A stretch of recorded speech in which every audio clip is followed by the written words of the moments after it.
Hi folks, it's Stan, WB2LQF, back with you. Still in quarantine with this coronavirus thing going on here in New York. I'm here today because KN4YB, Tom DeVoe, he sent me another key, which was unexpected. Usually when I make my videos, it's because I bought the key and I enjoyed it so much that I wanted to share with everybody else out there in the world of amateur radio. But this sort of surprised me.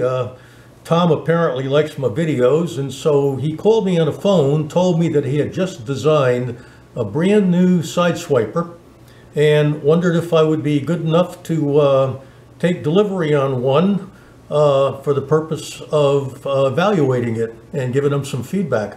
I was more than happy to do that for him. So full disclosure, I don't own this key, and I'm not sure that I would even buy it. But how about we just cut right to the chase and let me tell you all about it. Because the only reason I wouldn't buy it is because I built one, which I enjoy very, very much. And if I buy his key, then I'd have to relegate mine. And this was my 2019 QST award winner for the Sideswiper category, so it has special meaning to me. So I'm fighting right now with whether I want to buy his key or not, because what can I do with two Sideswipers? Funny thing is, it's better than the one I built. All right, let's move right along here, okay?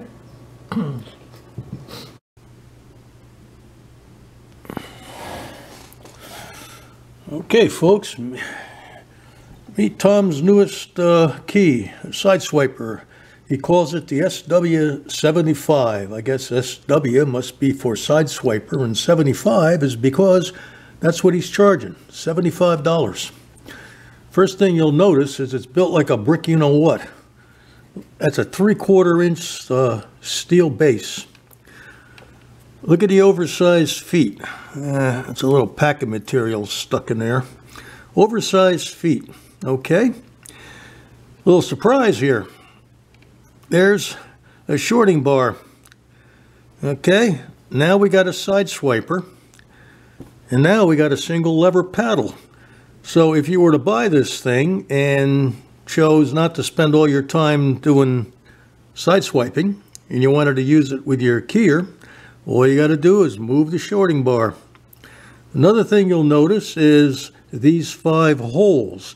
That gives you the opportunity to adjust the tension on the lever arm to your liking.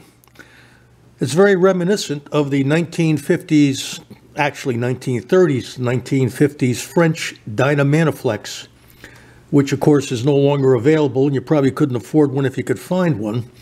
However, Alberto Frattini currently produces his version of the Dynamanoflex, and it's, you know, I used to own one. It's pretty true to the original.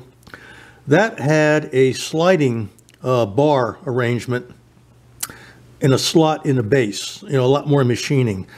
With this, you've got 5 individual holes, and you can move this, whatever you call it, down here, which would give you a stiffer feeling, all the way up to over here, which would give you a freer movement. Okay. Another interesting thing about this is that the arm itself is .025 steel, but down by the finger pieces, Tom doubled it. Okay, so it's thicker there. It's more substantial. By the way, did you notice the nice blue finger pieces? Aren't they beautiful? I guess that must be lucite. Really looks nice. Anyway, Tom is, I think, based on some feedback I gave him, he's going to give an extra 6 inches to this arm. The advantage is that when you loosen the little Allen screws here, and by the way, Tom, he nicely provides all the adjusting wrenches you need. When you loosen these, and you loosen this, you can change the position. Also, you can determine where you want the arm to be. You know, you might like it to be closer to the finger pieces at this end. You might like it to be further away. All right, with an extra 6 inches over here, you're going to have more latitude. What does that do for you? Well, it determines how much tension you're going to feel when you're sending. It's going to control how much over travel you have. And it's going to determine how much chatter you have. Chatter is when you go like that and it keeps vibrating. Okay. There are no contacts on this model. I didn't find any problem with that. I don't use contacts on mine, at least not on the on my blade. I had no problem with it. You got a couple of lockdown bolts here, okay, and its design is essentially a standard Sideswiper, which means that it's connected here, and you got some over travel. See that? So when you're keying the thing, you don't have a dead stop. That's the biggest difference between having a real Sideswiper and trying to operate a single or double lever paddle in Sideswiper mode, which is a little different feel, all right? Not having a dead stop just makes it so much more comfortable for those of us who like cooties. The thing is, I don't have a scale. I don't know how heavy it is, but I'll tell you one thing, when I put it on the desk, it's a polished wooden surface here. It doesn't move. It comes with, it's fully wired. You got a 2 conductor, but a stereo 3/8 inch plug here. And I got to say, I made 3 contacts with it a couple nights ago, last night in fact. And 2 out of 3 of them, we had pretty long QSOs, enough to tire me out. The guy in the middle, he didn't quite like my side swiping, so I had to go to the bug. But I really enjoy operating this thing, I'll tell you. What I really like about it is the control, the total control that I have over how it feels. Because, as I said, I can move these, I'm not sure what the official name for this thing is, but it essentially shortens the bar. Okay, I'll just call it an adjustment, okay, tension adjustment. I can move that where I want. I can also move where I make contact right here, okay? And that has a feel too. And also it has some impact on where my over travel is going to stop and start, okay? So maybe we'll plug it in and give you a real quick demo, okay?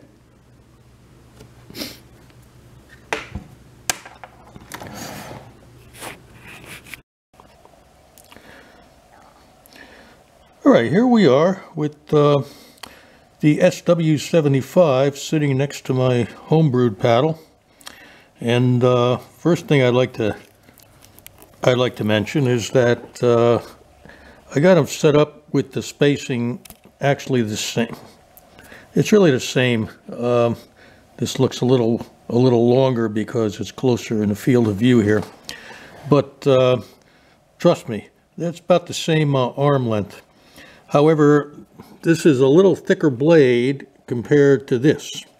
Now, to compensate, I could move this post down probably over here.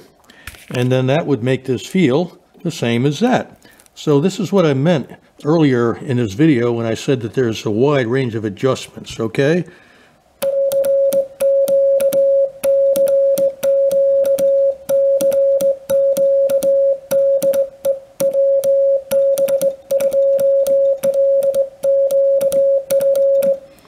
You see the over travel? Now, I like that key because I built it, and I built it for me. I like this one too.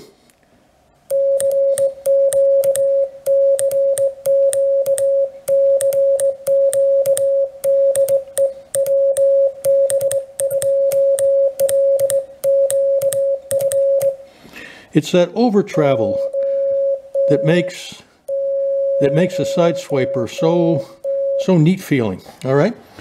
Now here's Tom's the other $85 key to paddle. I'm having a senior moment here. This doesn't have over travel on this arm. Okay, it's a hard stop. However, it's a pretty darn nice combination key also. He's got a shorting bar on this, which I replaced with a switch. So you can do the same thing, operate either as a paddle or a Sideswiper. Okay, but it feels different because there's a hard stop.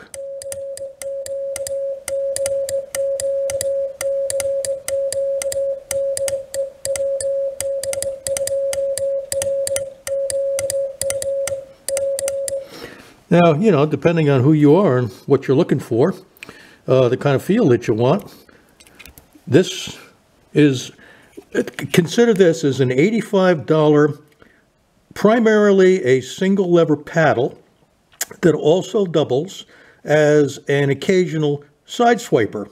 If you're the kind of person who wants to buy a key that does both, but you find that you paddle more than you swipe, then you probably want to buy this. However, if you are primarily a swiper and you want to just use a paddle every once in a while, then you probably want to consider this key, because once we turn it over, and I'll do that later in the video, and we unshort the shorting bar and we change the keyer to paddle, now we have a single lever paddle. So, in review, if you're primarily a Cootie operator, but you like to be able to paddle once in a while, here's a good $75 value, and it's built real solid. And if you're primarily a paddle operator, but you like to side swipe once in a while, then you got an $85 option over here. In both cases, it's really, really tremendous bang for the buck, okay? I still don't know if I'm going to buy it or not, because I got a problem, because I got this key over here that I built and it means a lot to me.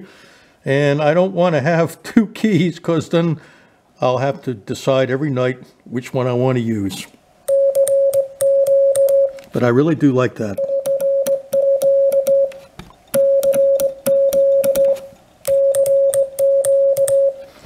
Just can't decide which one I like.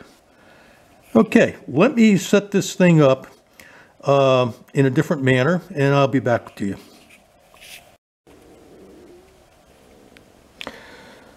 I just loosened the little set screws on both sides of these two posts, okay, and now I can lift the bar right out, and I can decide if I want to put it in a different place. Let's say that I want to have the short bar. All right, hard doing this without help on the camera. All right,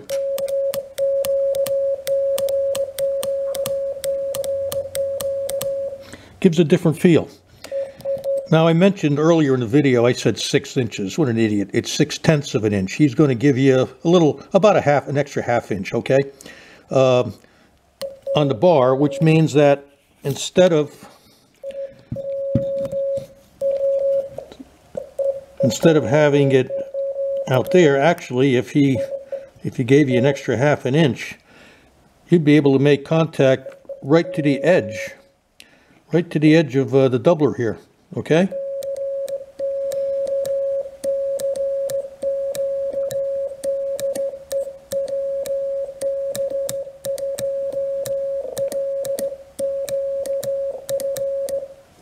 Although, when you do that, you get a little bit more chatter, but that's controllable, okay? So that's one adjustment that you can make. All right, just got to loosen the set screws to do it. I got to put the camera down. I'll be back with you in a minute. Now, with the other wrench that Tom provides, I can go in here.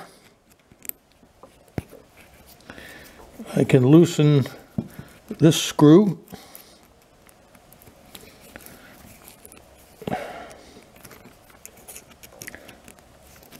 Well, let me put the camera down again. Okay, sorry about that. I moved this post over to the extreme close position here, and now I'm just about up against the doubler plate. I probably got a 1/8 of an inch or so, okay? And, oops, arm on the table here.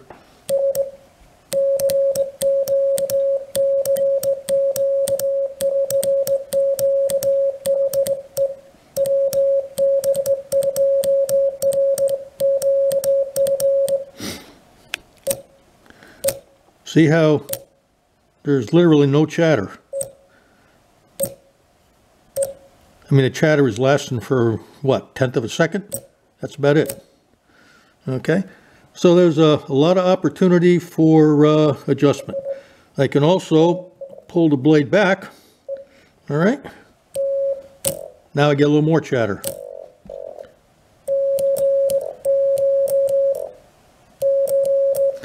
Another way to manage that is to move the contacts back a little bit. There.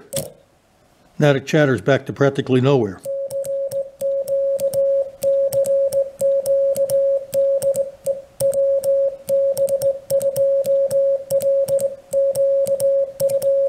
The whole point I'm trying to make is that you have a tremendous ability here to tailor this thing for exactly the way you want it. Now let's do one more thing. Let's put it into paddle mode.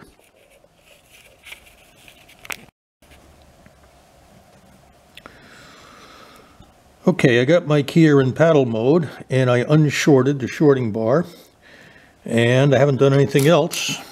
We're using the closest post to the finger piece here. That gives it the shortest bar. Okay, and I got everything unloosened here, so you know I can tighten it up if I was really going to operate, but I'm not. I got the keyer set to 25 words a minute. Let's see how it sounds.